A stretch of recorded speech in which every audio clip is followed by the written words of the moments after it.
Then Rick Schrader with the Cubs was the scout, and he's like, came to me and he's like, I can't promise you anything, but like I'm just gonna do my best to sell you to the club, but like I like what I see, but like don't put your hopes on it because I doubt, because like no one knows, like this is just a random situation. So then I was like, okay, and then went to a mission trip in Africa during the draft, and then I found we were in a airport in Mombasa, and we've got Wi-Fi, and my brother looked it up. It was day 3 of the draft. He goes, hey, congratulations, you got drafted by the Cubs in the 18th round.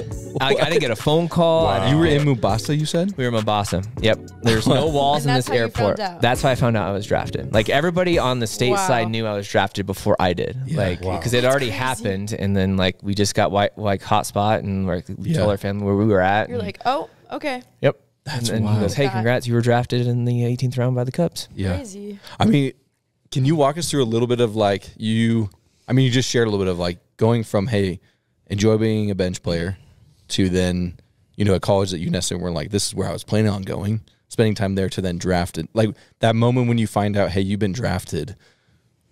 Yeah, clearly you're in a crazy spot. But what goes through your mind when you're like, maybe you're thinking of the places you've been through, or just what happened when they're like, you see your name on the Chicago Cubs draft list? Oh, it didn't feel real. It was just kind of like, because it was just like, that was my name next to the Cubs logo, but it was like, it was so weird because it's not how I pictured it going, right? Obviously. And so it was like, I'm in a different country. We got rerouted from our original destination. So there's a lot of stressors going on there that like, this isn't, and then like, we got to get to where we're supposed to be going. And then like all that combining with then like, hey, you have an opportunity to sign with a professional team, go back to college, those decisions.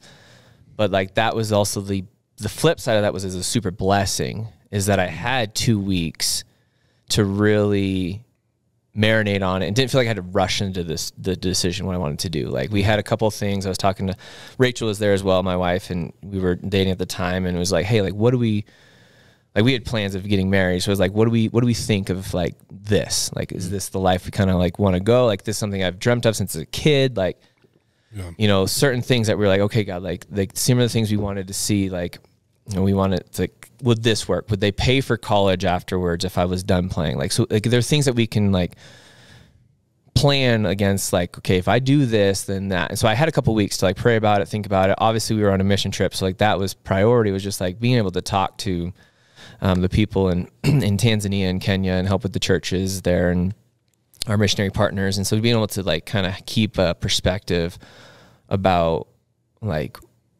what is the whole purpose? Like, is it to really play baseball, or is it to like, this is a platform God is giving, like he's offering like this blessing. So it's like, and then being honored, like being then faithful to follow through and be like, okay, like you do have this platform now, use it. And so it's like kind of like that building block of like, and that's scary because like I sit here and like, you know, it's David Bote, the professional baseball player, but like I'm a human, a sinner, a fallen human. Like, so like it's so hard, and like people in authority roles understand like it can be very it looks very hypocritical in a lot of ways, because like well, no, I'm not claiming to be perfect or claiming to have done it the right way the entire time. It's just like, it's hard. But so that's kind of like how we went into the draft. And then, yeah, just kind of signed. I came home from Africa, signed a few days later, and then was in Arizona like 2 days after that. And